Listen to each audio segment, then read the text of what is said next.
cautiously, to watch for movement beneath the surface, and to coordinate in groups when collecting food or crossing streams. These dangers teach vigilance, cooperation, and adaptability. Water also becomes a place of experimentation. Humans learn to fashion rafts from logs, to use floating debris to aid in transport, and to test currents for safety. Observation and trial and error lead to incremental improvements in technique and understanding. Even small innovations have survival significance. The presence of water changes the rhythm of daily life. Camps are established nearby, allowing access for drinking, cooking, cleaning, and fishing. Children learn to respect the water, observing elders and imitating safe behaviors. Fires are built nearby but carefully placed to avoid accidents. While food preparation often occurs along the banks, seasonal changes dictate patterns. In spring, rivers swell with meltwater, altering fishing opportunities and increasing hazards. In summer, water levels drop, exposing new plants and creating pools that concentrate fish and animals.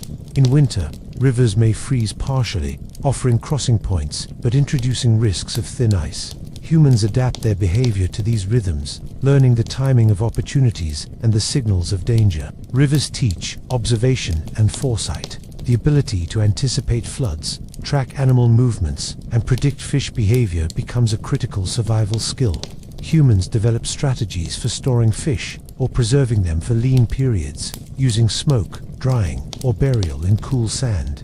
Every small act of ingenuity reduces risk and increases security. The sound of water is both comforting and alerting. Humans learn to sleep lightly near rivers, listening for unusual ripples or the approach of animals. The river becomes part of the sensory map of survival, integrated into memory and intuition. Humans are quick to adapt, learning to work with the currents rather than against them, to take advantage of natural features such as bends, pools, and shallows. Techniques are passed along, refined over generations, until entire groups possess an intimate understanding of the water that sustains them. Interaction with water also shapes social behaviors. Cooperation is essential for fishing, crossing, and managing resources along the river. Sharing catches, knowledge of safe routes, and strategies for avoiding predators reinforces social cohesion and strengthens bonds. Children learn by observation and participation, gradually internalizing complex survival skills without formal instruction. The river is not merely a source of food, it is a teacher, a guide, and a test of intelligence and patience. Observation of ripples, shadows, and movements provides lessons in reading the environment, in understanding cause and effect, and in predicting outcomes. Each day spent near water builds the mental and physical skills necessary for survival. Even the collection of water itself demands careful strategy. Early humans learn to avoid stagnant sources that may harbor disease, to gather clean water, and to store it for travel or periods of scarcity. Simple containers, such as hollowed gourds or bark vessels, are used, demonstrating early innovation and problem-solving. Fishing, hunting, and foraging near rivers are integrated into the wider strategy of survival. Humans track animals that drink, use riparian plants for tools and shelter, and adapt to seasonal changes in water availability. The landscape is read not as static but as dynamic, with each element water, predator, prey, plant interconnected and influential. Water also encourages reflection and learning. The flowing river demonstrates cause and effect, the passage of time, and the rhythms of nature. Observing these patterns teaches early humans patience, awareness, and the ability to plan ahead. This quiet understanding becomes part of human intelligence, embedded in daily routines and practices. Life near rivers, while challenging, offers opportunities for growth. Humans expand their diets, diversify their tools, and develop knowledge that supports survival in diverse environments. Every successful fishing expedition, every carefully chosen crossing, every observation of currents or animal behavior is a step in the long process of mastering the environment. Over generations, the lessons learned along rivers spread. Knowledge of safe water sources, effective fishing methods, seasonal patterns, and strategies to avoid predators is passed on and improved. Humans learn that survival is not just a matter of reacting to the immediate, but anticipating and preparing for what is to come. The river shapes not only physical survival, but also cognition and social structure, cooperation, knowledge, transmission, innovation, and observation are all reinforced by the challenges and opportunities of life near water. Humans begin to understand that survival depends on intelligence as much as strength, on observation as much as courage.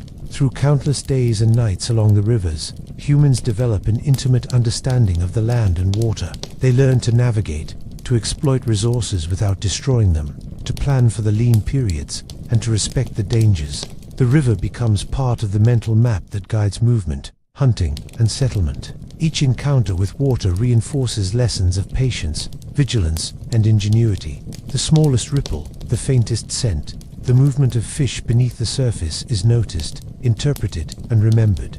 Humans learn to extract maximum value from the environment while minimizing risk, creating a complex web of knowledge and practice that sustains life. In this way, rivers are not just a source of survival, they are a teacher, shaping the intelligence, behavior, and social cohesion of prehistoric humans. The lessons learned along water's edge echo across generations, forming the foundation for the complex relationship between humans and the landscapes they inhabit. And so, early humans endure, observing, learning, adapting, and thriving in the shadow and reflection of rivers, finding sustenance, knowledge, and safety in their flowing, unpredictable, and vital presence. The world is harsh, unyielding, and full of obstacles, but early humans are beginning to shape it in ways that no other species has attempted. The discovery of stone tools is one of the most profound leaps in survival, intelligence, and adaptability. It begins with observation, noticing that certain stones break in predictable ways, that sharp edges can cut meat or scrape hides, that force applied with intention produces results unlike anything achieved by hand alone. A rock is more than a rock, it becomes an extension of the body, a tool that multiplies strength and precision. Early humans experiment, striking one stone against another, producing flakes with sharp edges. The first attempts are crude, jagged, but effective. A flake can slice through flesh, strip bark, or sharpen a stick into a rudimentary spear. Each successful strike teaches the mind about angles, force, and the nature of different types of rock. Over time, experimentation becomes more deliberate. Humans learn to select the best stones, those that fracture predictably, that produce the sharpest edges. Flint, chert, and obsidian become prized materials. The process of shaping a tool requires patience and observation. The user must strike at the correct angle with controlled force, anticipating the way the stone will break. Mistakes are common, and early humans quickly understand that precision is critical. Failure wastes energy and material, while success can mean the difference between acquiring food and going hungry. Tools are not limited to cutting. Early humans fashioned scrapers to process hides, choppers to break bones, and simple hammers to drive stakes into the earth or crack nuts. Each new tool reflects an understanding of the environment and the demands of survival.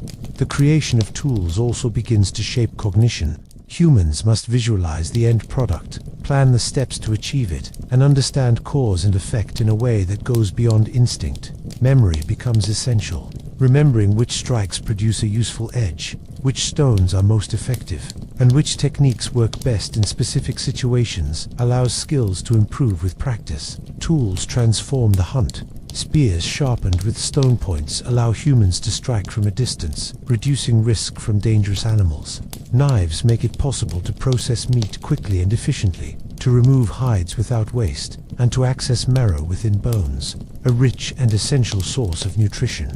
Even simple choppers expand the range of accessible food, allowing humans to break open nuts, tubers, or shells that were previously unreachable. Observation and experimentation are constant. Every new material, every encounter with a problem, leads to innovation. Humans notice the shape and hardness of stones, the way sticks bend, the effect of fire on wood and bone. They begin to combine materials, attaching stone to a stick to make a spear, or combining a scraper with a handle for better leverage. Each combination represents not only skill but imagination, the ability to envision a function beyond the immediate. Tools also extend social cooperation. Making a spear or a scraper is often a group activity. Elders show younger members how to strike stones, how to shape handles, and how to test edges. Knowledge is shared, taught through demonstration, imitation, and guidance. In these interactions, humans learn not just the mechanics of survival, but the importance of communication, observation, and social cohesion. the impact of tools is profound. The efficiency of hunting improves, allowing larger prey to be taken with less risk. Processing hides for clothing becomes possible, aiding survival in cold climates. Food that was once inaccessible becomes available, and the ability to create shelters improves. Tools change the relationship between humans and the environment. No longer passive participants, humans begin to manipulate, shape, and exploit the world with increasing sophistication. Over generations, techniques are refined. Tools become lighter, sharper, and more specialized. Hand axes are shaped with care, points are made longer and more durable, and scrapers become more precise. Each generation builds upon the lessons of the previous, creating a cumulative knowledge that accelerates survival and capability. Toolmaking is also a reflection of foresight. Humans begin to anticipate future needs, preparing tools before they are immediately necessary. Stones are carried for later use, prepared with care, and sometimes stored in safe locations. This planning indicates a shift from reactive survival to proactive strategy, a crucial step in human cognitive evolution. Tools facilitate other innovations as well. The ability to cut and shape wood, bone, and hides enables the creation of shelters, clothing, and containers. Fire management improves with tools to manipulate coals and split wood. Even social structures are influenced, as individuals with greater skill in toolmaking gain respect and influence, passing on their knowledge through teaching and demonstration. The use of tools also extends the range of human activity. Humans can access previously unreachable food sources, hunt larger or more dangerous animals, and survive in harsher climates. Each tool represents a solution to a specific problem, a means of adapting to the environment in ways that purely biological traits cannot provide. Observation, creativity, and practice converge. A sharp stone flake may be a simple object, yet it embodies intelligence applied to the challenges of daily survival. Its creation requires attention, planning, and skill, and its use multiplies the power and efficiency of the human body. Tools also encourage experimentation with the environment. Humans notice that certain materials are more durable, that fire can harden wood or soften hides, and that combining materials produces new functions. These observations lead to incremental advances that accumulate over generations, gradually transforming the human relationship with the natural world. In addition to practical use, tools influence cognition. The ability to visualize an end product, manipulate objects to achieve it, and refine techniques through trial and error strengthens problem-solving skills, memory, and abstract thinking. Each act of toolmaking is also a lesson in patience, precision, and observation, qualities essential for survival in a harsh and unpredictable world. Tools are also intertwined with social identity. Skill in making or using tools enhances status within the group, fosters teaching relationships, and strengthens bonds through shared labor and cooperation. Knowledge becomes a social asset, passed down carefully, preserved, and improved upon. Hunting with tools changes not only success rates but strategy. Spears allow humans to hunt from a distance, reducing risk from dangerous prey. Knives and scrapers enable efficient processing of meat and hides, providing both food and clothing. Choppers allow access to nuts, tubers, and bones, increasing dietary diversity. Tools turn survival into a matter of skill and strategy, not merely brute strength. Over time, specialization emerges. Certain tools are designed for hunting, others for processing, and still others for construction. Humans experiment with form, weight, and combination, learning that subtle adjustments can improve effectiveness.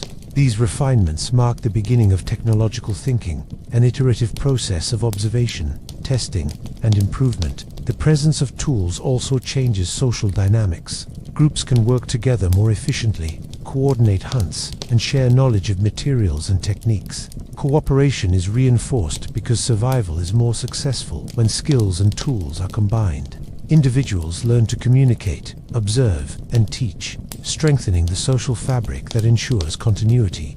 Tools also enable humans to expand into new environments. Access to sharper weapons, cutting implements, and processing tools allows them to exploit resources previously unavailable, survive in colder climates, and hunt larger, more challenging prey. Knowledge of how to select materials, shape tools, and use them effectively becomes critical. Even small innovations can have profound consequences for survival. The cumulative nature of toolmaking is evident. Each generation refines techniques, improves designs, and expands the repertoire of skills.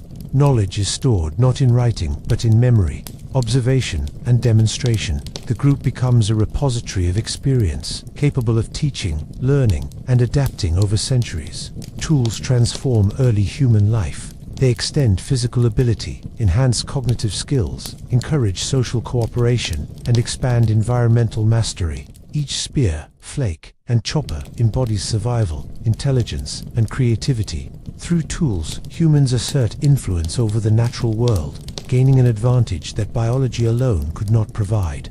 In the long arc of prehistory, the first tools are the foundation of all future innovation. They represent the first deliberate manipulation of the environment, the first extension of human intention into the physical world. Through them, humans learn that survival is not merely a matter of instinct, but of skill, foresight, and ingenuity. And in the hands of these early humans, rough stones become instruments of survival, teaching lessons of patience, observation, creativity, and cooperation. Every tool made, every strike of a flint, every successful hunt enabled by a sharpened spear reinforces the growing understanding that humans can shape their destiny through intelligence, practice, and social learning. The first tools are more than objects, they are milestones in the journey of humanity, the tangible proof that observation, experimentation, and innovation can alter the course of survival. In the hands of early humans, they multiply strength, expand possibility, and lay the foundation for the complex, technological, and social world that is yet to come. Each generation carries this knowledge forward, building upon it, refining it, and using it to survive, thrive, and gradually transform the world around them. Fire is not merely warmth, it is transformation. In the earliest days, humans discover it as a force of nature, striking spontaneously from lightning, volcanic activity, or sparks produced by stones. At first, fire is feared as much as it is revered. Its light and heat are mesmerizing, its unpredictability dangerous. Early humans learn to respect it, to approach carefully, to feed it, and keep it alive. The first fires become centers of survival. In frozen landscapes, fire shields from cold winds provides a place for rest and deters predators. It allows humans to venture farther, endure longer, and expand into territories that would otherwise be uninhabitable. But fire is not merely a tool against the cold. It transforms the way humans interact with the environment. Cooking emerges as a revelation. Raw meat is tough, difficult to chew, and less digestible. By exposing it to heat, humans soften the flesh, unlock nutrients, and reduce the effort required to consume it. Tubers, roots, and seeds become edible, providing new sources of sustenance that expand the diet. Fire also improves safety. Pathogens and parasites are reduced through cooking, making previously risky food sources viable. Humans can store and prepare food in ways that were impossible without heat. The ability to cook encourages social cohesion, as groups gather around flames to share meals, exchange knowledge, and plan future actions. Fire becomes a place of learning. Younger members observe elders tending the flames, experimenting with fuel, and adjusting the intensity of heat. They learn the timing required to cook certain foods, the methods to preserve fire through transport, and the techniques to safely manipulate embers. Each lesson combines practical skill with the growing cognitive ability to anticipate and plan. Beyond cooking, fire offers protection. Night is no longer a time of total vulnerability. Predators are discouraged by the light and smoke, and humans can rest with a sense of security. The perimeter of a camp becomes defined not by walls, but by the glow of flames, the circle of warmth, and the vigilance of those who tend it. Fire also becomes a tool of communication. Smoke signals, visible over long distances, can convey messages between groups. Light can attract or repel, warn or invite. Humans begin to understand the power of fire as an extension of intention, a way to influence the environment beyond immediate physical presence. The control of fire encourages experimentation and innovation. Humans learn to carry embers, to strike stones, to produce sparks, and eventually to manage sustained flames. They discover which fuels burn longest, which produce the most heat, and which are suitable for different purposes. Knowledge accumulates and spreads, creating a shared understanding that strengthens group cohesion. Social structure is influenced by fire. Those who can create, maintain, and manipulate it are valued. Leadership and teaching emerge around the flames. Discussions, observations, and planning take place in the glow of firelight, transforming the night from a time of vulnerability into a period of shared activity, storytelling, and learning. Fire also extends human perception. Darkness, once absolute and dangerous, is illuminated. Shadows reveal predators and prey, patterns in the landscape, and the presence of water or shelter. Humans gain a new temporal freedom, able to act in times that were previously restricted by the setting sun. With fire, the day lengthens, the scope of activity expands, and survival strategies become more complex. Cooking and fire management also alter diet and nutrition. Caloric intake increases, food is more easily digested, and the risk of illness from raw food diminishes. This nutritional advantage improves health, endurance, and reproductive success, reinforcing the centrality of fire in human evolution. The aesthetic and emotional power of fire is not lost on humans. The glow provides comfort, a sense of continuity, and even beauty. The flicker of flames inspires imagination, observation, and, eventually, the earliest forms of symbolic thought. Humans sit together in the light, sharing stories, planning hunts, and transmitting knowledge. Fire becomes a focal point of culture, a bridge between survival and cognition. The portability of fire introduces new strategies. Embers are carried from one location to another, allowing humans to establish new camps without losing warmth or light. Knowledge of how to protect, transport, and reignite fire becomes an essential skill. Groups can traverse previously inaccessible terrain, confident that they can maintain the benefits of fire even in remote or hostile environments. Fire also encourages tool innovation. Heated rocks are used to harden wooden implements, improve hunting tools, or process food more efficiently. Charcoal and ash become materials for preserving food, or even softening hides. Every new application demonstrates the expanding understanding of cause and effect, of the ability to manipulate the environment for survival. Even as fire is harnessed, its dangers remain. Carelessness can destroy shelters, food stores, or even life itself.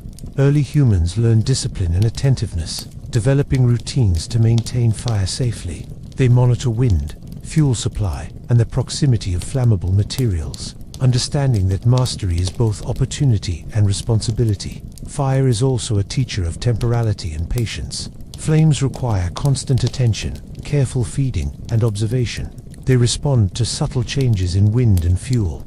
Humans learn to anticipate outcomes, adjust actions, and persist. This understanding of process, time, and consequence strengthens cognitive ability, decision-making, and planning skills.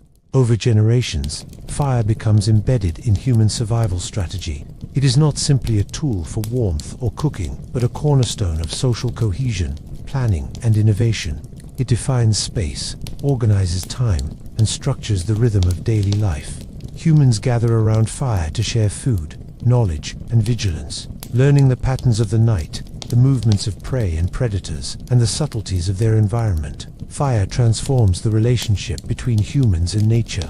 It allows them to venture into colder climates, extend activity into the night, cook and preserve food, and create social bonds. The ability to control fire becomes as important as tool-making or shelter, a defining factor in the expansion and survival of early humans. Every spark carried, every meal cooked, every night spent around flames reinforces survival, strengthens social ties, and encourages innovation. Fire is both practical and symbolic, a beacon of life in a dangerous world. Through the mastery of fire, humans begin to understand that they are not entirely at the mercy of nature. They can manipulate heat, light, and the environment to their advantage.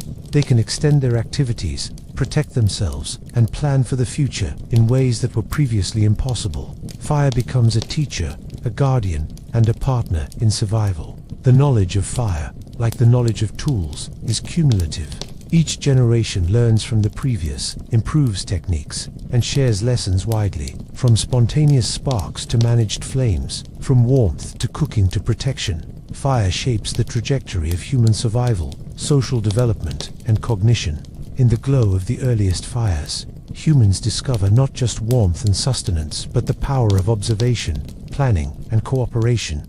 Each flame illuminates the night, reveals the landscape, and reinforces the understanding that survival is as much about skill, knowledge, and collaboration as it is about strength. The mastery of fire marks a pivotal turning point. It allows early humans to thrive in environments once thought impossible, to extend their reach across landscapes, and to anchor social life around a shared, essential element. Fire is not just a tool, it is a teacher, a protector, and a foundation of human ingenuity, shaping the species in ways that will resonate for millennia. And in these earliest nights, as flames flicker against the darkness, humans sit together, warmed by heat, comforted by light, and strengthened by knowledge, learning that the control of fire is the control of survival, and that with it, they can shape their destiny in a world that is otherwise unpredictable, dangerous, and untamed.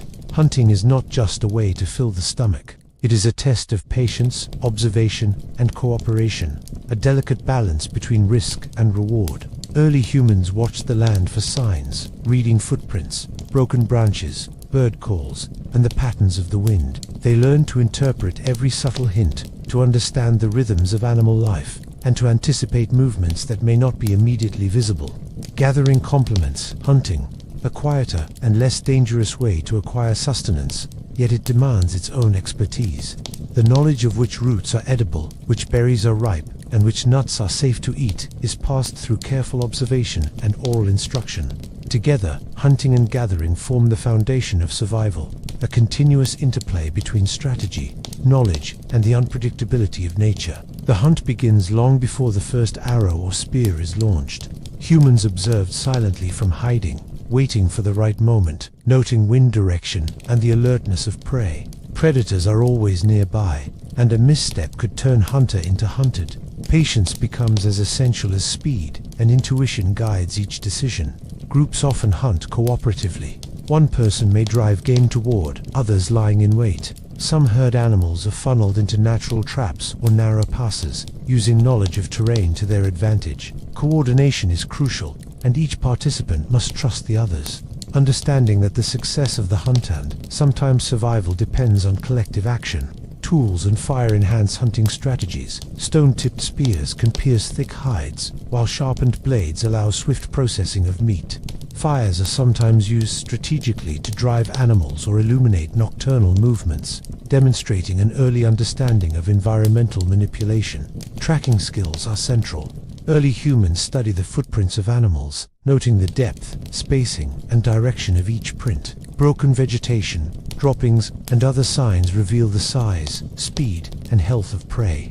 Observing behavior, they learn the feeding habits and seasonal migrations that guide hunting patterns. Gathering is equally strategic. Humans know which plants thrive in certain soils, which ripen under specific weather conditions, and which can be stored or preserved. Roots must be dug carefully, berries picked without damaging the plant, and nuts collected and stored for lean periods. Even water plants, herbs, and edible fungi become part of the diet, expanding nutritional diversity. The unpredictability of nature teaches adaptability.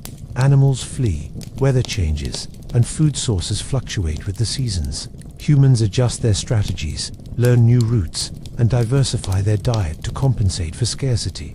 Observation and memory are critical. Humans remember the locations of fruiting trees, the nesting grounds of birds, and the dens of small mammals, returning seasonally with practiced precision. Hunting requires knowledge of predator behavior as well. The awareness of wolves, big cats, and other competitors informs approach and timing. Humans learn to strike when the risk is lowest and retreat when danger rises. These lessons develop vigilance, foresight, and the ability to make split-second decisions under pressure. Gathering, while less dangerous, is equally demanding. Some plants are toxic, others must be processed before consumption. Humans experiment with preparation, cooking, and storage, gradually expanding the range of edible resources and reducing risk. The division of labor often emerges. Some individuals specialize in tracking and hunting, others in gathering, tool-making, or fire management. These roles are flexible, guided by skill, age, and knowledge. Coordination and communication are essential, reinforcing social cohesion and collective survival. Seasonal patterns dictate movement. In spring, the melting snow and fresh growth bring new opportunities for gathering and hunting young or migrating animals. Summer requires mobility to follow water sources and ripening plants. Autumn becomes a time of preparation, storing food and planning for the lean winter months. Humans learn to predict these cycles and adjust their activities accordingly. The hunt is not always successful. Animals escape, storms interfere, and accidents occur.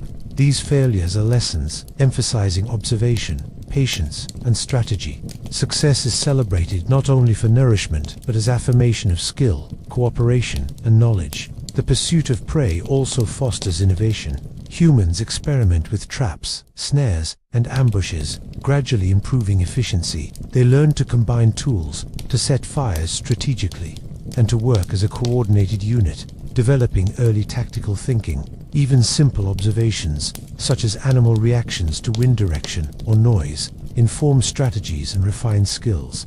Gathering supports hunting, providing supplemental nutrition and materials. Plants, fibers, and other resources collected inform toolmaking, fire management, and even shelter construction. The knowledge of seasons, growth cycles, and edible species becomes a repository of survival wisdom, passed orally and through imitation. Hunting and gathering together foster a complex understanding of the environment. Humans observe patterns of rainfall, river levels, and animal migrations. They recognize cause and effect, the interdependence of species, and the impact of weather and terrain. This understanding shapes decision-making, strategy, and long-term planning. Cooperation is reinforced through these activities. Shared labor, shared risk, and shared reward strengthen social bonds. Elders guide younger members, teaching techniques for tracking, stalking, and collecting. Mistakes are corrected gently, lessons repeated, and successful strategies imitated, ensuring continuity of knowledge. The hunt teaches stealth and patience. Humans learn to move silently, to hide behind natural cover, to anticipate animal behavior, and to control their own excitement and fear. Gathering teaches discernment and timing, recognizing ripeness, avoiding toxicity, and preserving resources. Both practices cultivate attention, memory, and observation. Tools amplify effectiveness. Stone-tipped spears allow distance strikes, knives expedite processing, and baskets or sacks carry gathered items efficiently. Humans learn to adapt tools to specific tasks, refining both design and technique over time. Even small innovations like sharpened sticks, weighted snares, or smoke to drive animals demonstrate ingenuity and understanding of cause and effect. Hunting also teaches respect for the environment. Humans observe breeding cycles, animal health, and seasonal migrations, learning not to deplete populations. Gathering emphasizes sustainable use of plants, careful collection, and respect for natural regeneration. These practices ensure resources remain available for future survival. The sensory skills developed are extraordinary. Eyes track movement and shape. Ears detect subtle rustlings. Noses sense the presence of animals or edible plants. Attention to detail, memory, and intuition combine, allowing humans to interpret the environment with precision. Each hunt and gathering expedition is a lesson in adaptation, skill, and observation. Over generations, knowledge accumulates. Best hunting grounds, fertile foraging areas, and seasonal cycles are memorized and shared. Strategies are refined, traps perfected, and tools adapted. The collective understanding of the landscape ensures survival and efficiency. Social dynamics are intertwined with survival. Hunting success increases status, sharing food reinforces bonds, and teaching skills ensures continuity. Groups that cooperate effectively, communicate, and distribute resources wisely are more likely to thrive. Early humans learn that survival is a combination of intelligence, observation, skill, and social cohesion. Food is not simply sustenance, it is a measure of knowledge, planning, and coordination. Each meal reflects effort, strategy, and understanding of the environment. The rhythms of hunting and gathering shape daily life. Dawn and dusk become active periods. Midday may involve processing food, repairing tools, or observing patterns in the landscape. Humans align their activities with natural cycles, learning to anticipate the behavior of prey and the availability of plants. Every expedition teaches patience, careful planning, and adaptability. Mistakes have consequences, yet they also provide lessons for the future. Humans develop contingency strategies, multiple approaches to hunting or gathering, and methods to store surplus in anticipation of scarcity. Over time, hunting and gathering become not only means of survival but a repository of intelligence. Humans learn to predict, plan, and cooperate. They refine tools and techniques, observe the environment with acute attention, and pass knowledge across generations. The mastery of hunting and gathering is a blend of skill, intuition, observation, and social cooperation.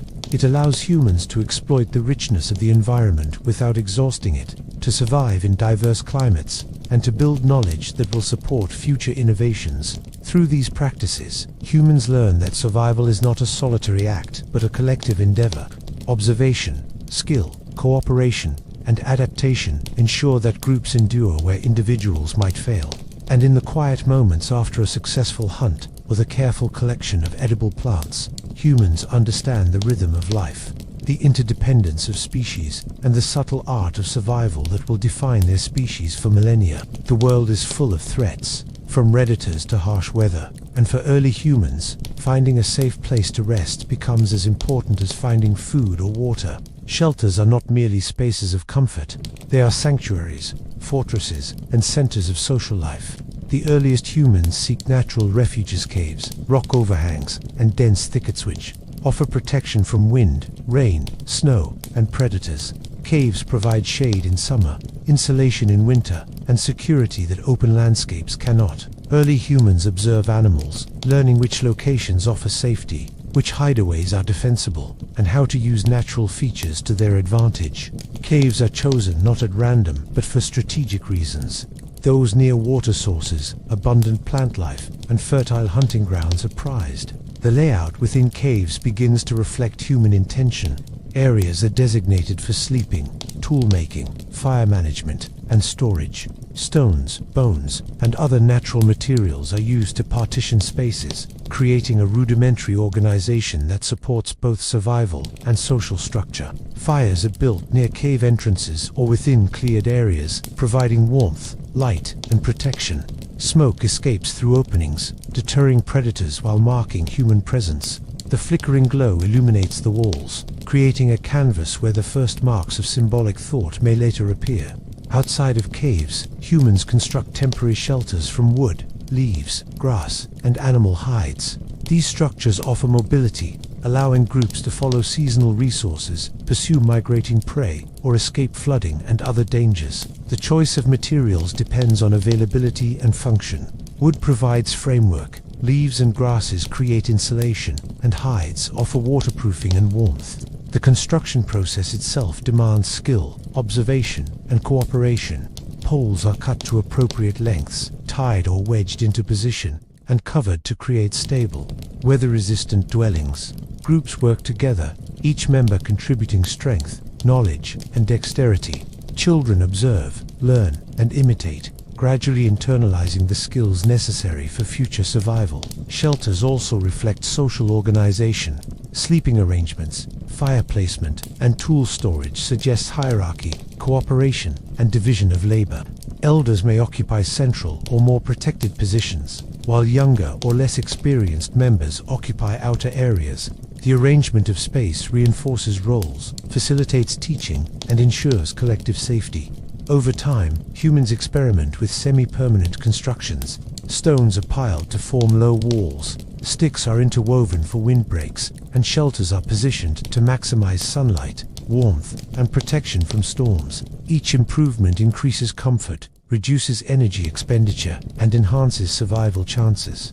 Shelters also serve as centers of learning. Children observe tool-making near fires, the preparation of food, and the maintenance of the dwelling. Knowledge of construction, materials, and spatial organization is passed down through demonstration and imitation, creating continuity across generations. The first villages emerge as groups recognize the advantages of proximity to resources, cooperation, and safety in numbers. Camps evolve from temporary clusters to structured communities, often near rivers, fertile valleys, or coasts. These locations provide access to water, food, and raw materials, supporting a larger, more stable population. Villages are not static. They grow, shift, and adapt in response to resource availability, environmental change, and social dynamics. The layout reflects practical needs: sleeping areas near the center for safety, storage at accessible points, communal spaces for cooking and gatherings, and designated zones for tool-making or hunting preparation. Fire remains central, both as a source of warmth and as a social focal point. It illuminates communal life, provides protection, and becomes a space for storytelling, teaching, and planning. The presence of shelters transforms daily life. Activities are no longer entirely dictated by immediate survival needs. Cooking, tool maintenance, socialization, and observation of the environment all take place within or around dwellings. Humans develop routines that balance labor, rest, and learning. Knowledge accumulates. Groups memorize the best materials for construction, the most secure locations, and strategies for adapting to changing seasons or climates. Experience teaches how to weather storms, manage fire safely, and organize space efficiently. Social cohesion is reinforced through shared labor and mutual protection. The construction and maintenance of shelters encourage foresight and planning.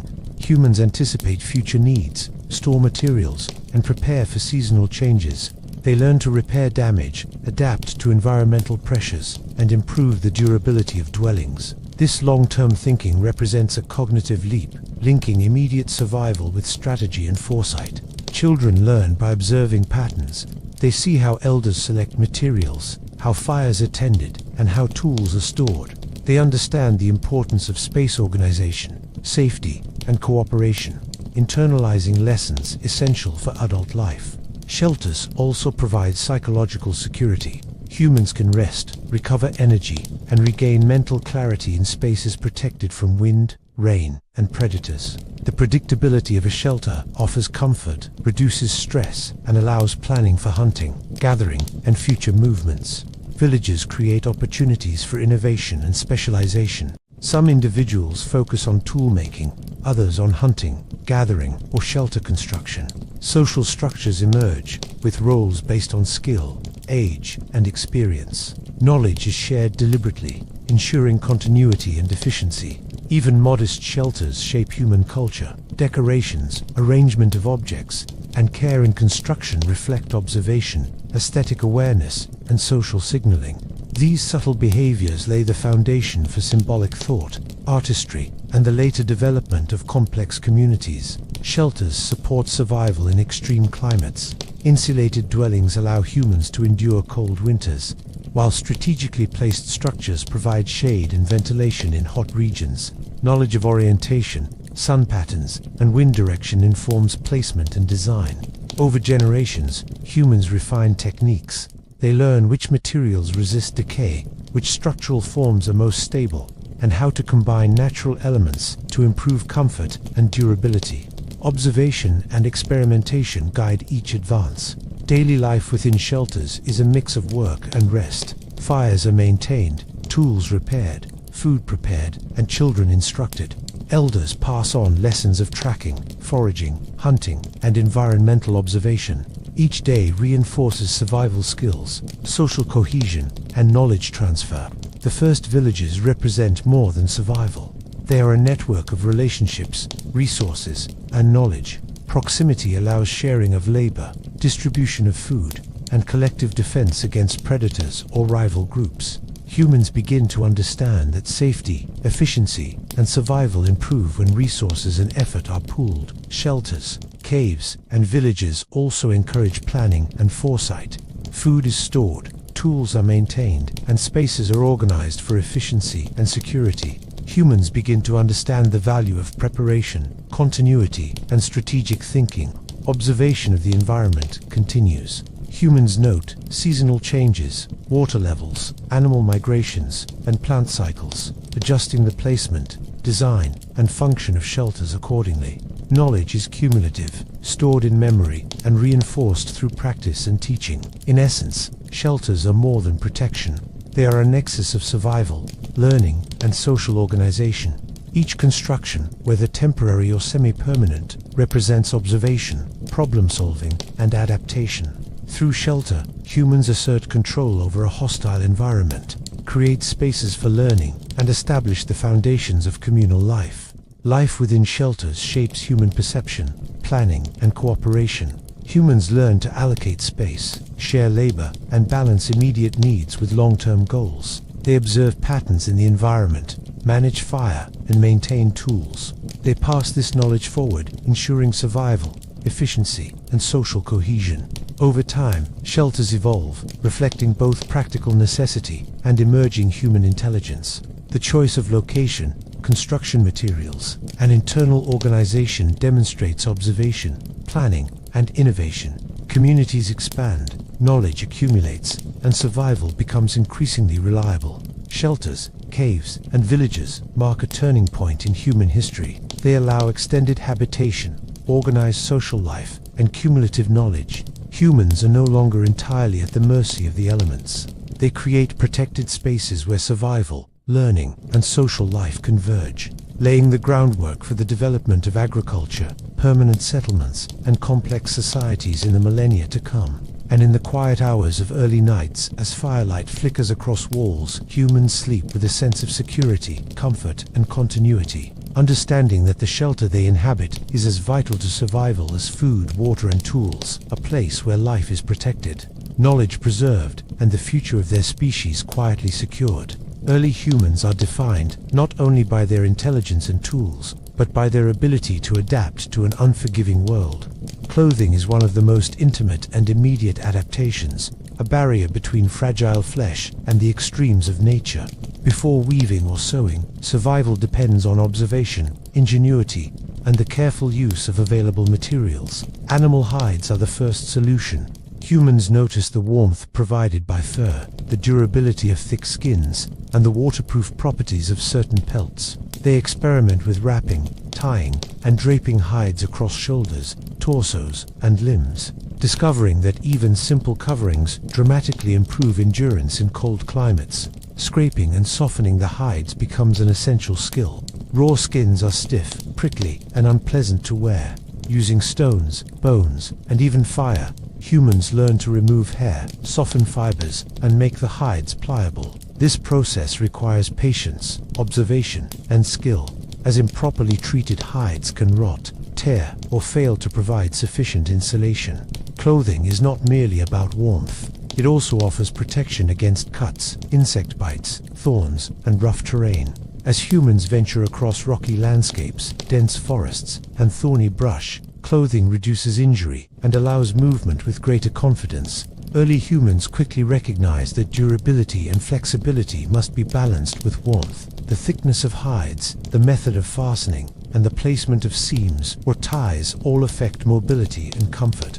Knowledge accumulates through trial, error, and observation, creating increasingly effective clothing solutions. Fastening techniques evolve.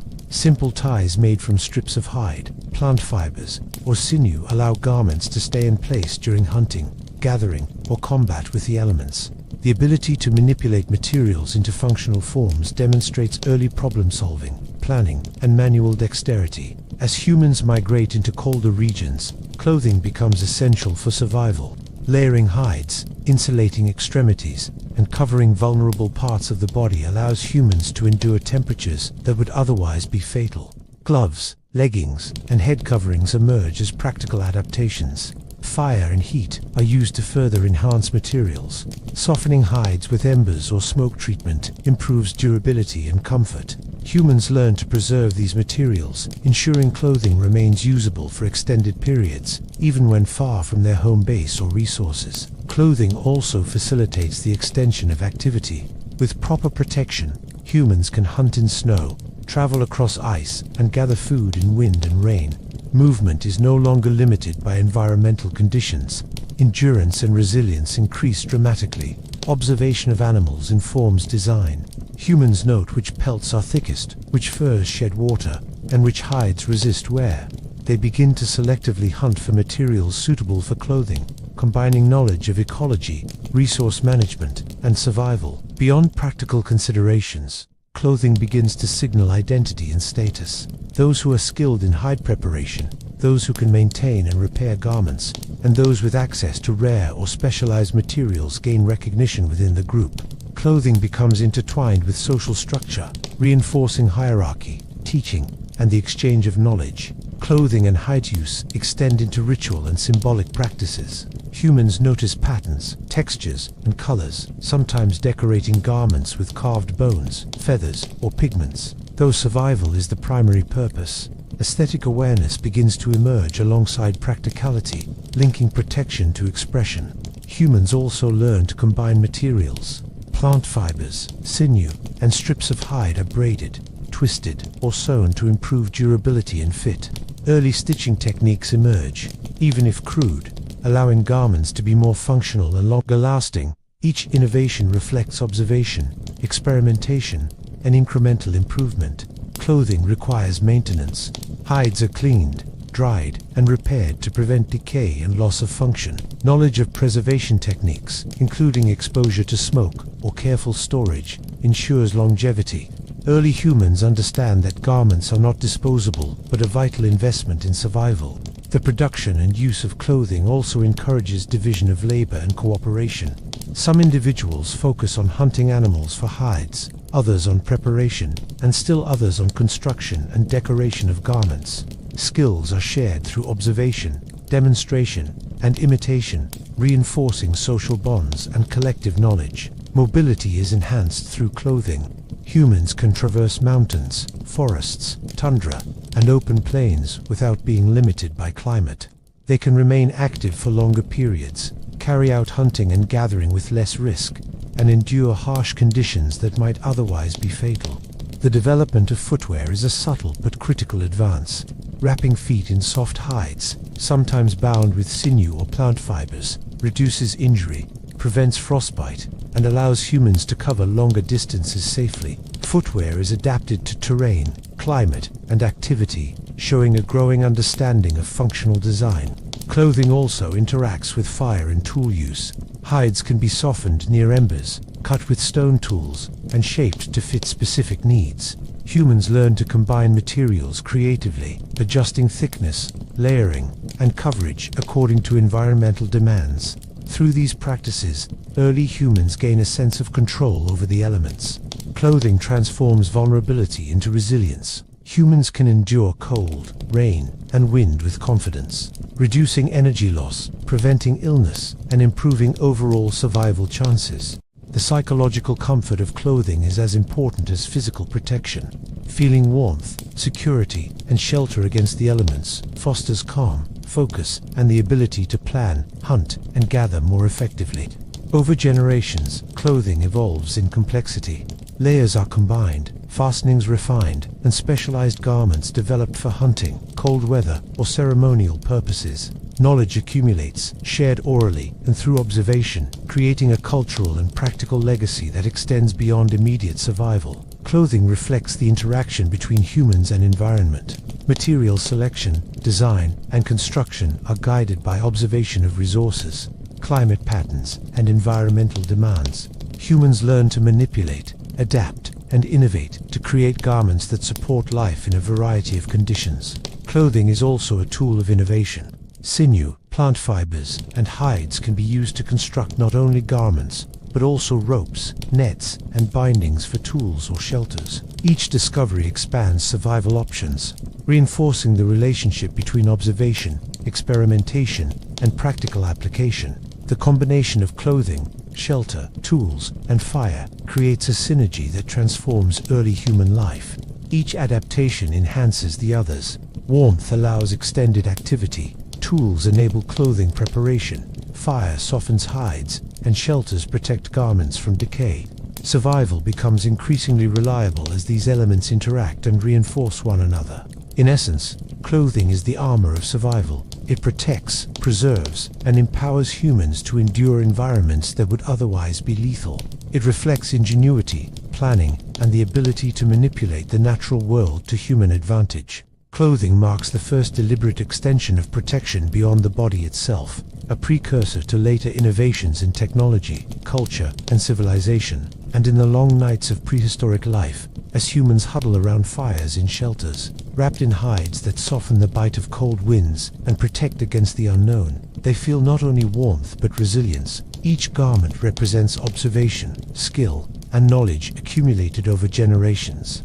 Through clothing, early humans learn that survival is not only a matter of instinct or strength, but of creativity, foresight, and the careful manipulation of materials provided by the world around them, transforming vulnerability into adaptability and endurance, and laying the foundation for the endless human pursuit of protection, comfort, and mastery over the elements. Survival depends not only on strength and tools, but on the ability to share knowledge. Early humans quickly discover that information about food sources, water, danger, and shelter can mean the difference between life and death. Initially, communication is simple, consisting of gestures, facial expressions, and cries that convey immediate meaning. A raised arm, a sudden shout, or a pointed finger signals danger, directs attention, or coordinates movement. These basic forms of communication are sufficient for immediate survival, but humans, curious and observant, begin to experiment with more complex signals. Sounds are varied in pitch, length, and repetition to convey different meanings. A short, sharp cry may warn of a predator, while a prolonged, rolling call may indicate a hunting opportunity or the presence of distant danger. Over time, humans notice that certain sounds can consistently represent specific ideas, objects, or actions. This understanding is the seed of language. With language comes planning. Groups can organize hunts, share instructions for constructing shelters, or explain how to gather and process food. Simple words and gestures allow early humans to cooperate more effectively than isolated individuals relying solely on instinct. Social cohesion strengthens as communication becomes more precise. Humans begin to develop a vocabulary of concepts critical for survival. Words for water, fire, edible plants, dangerous animals, and shelter emerge. These concepts are reinforced through repetition, observation, and association, linking sound with meaning and action. Language allows the transfer of knowledge across space and time. A hunter who observes a dangerous predator can communicate the location and behavior to others. A gatherer who discovers a new edible plant can describe its appearance, habitat, and preparation. Knowledge becomes cumulative, no longer limited to individual experience, but shared within the group, stored in memory, and passed to the next generation. Gestures and body language remain crucial. Pointing, miming actions, and demonstrating techniques complement verbal communication, bridging gaps in understanding and allowing teaching without direct physical involvement. Young humans imitate elders, learning both language and practical skills simultaneously. Symbols also begin to appear. Marks on rocks, scratches in the earth, or patterns in natural materials may indicate territory, hunting success, or safe paths. Humans experiment with shapes, lines, and arrangements, discovering that visual signs can convey information that is persistent and transferable.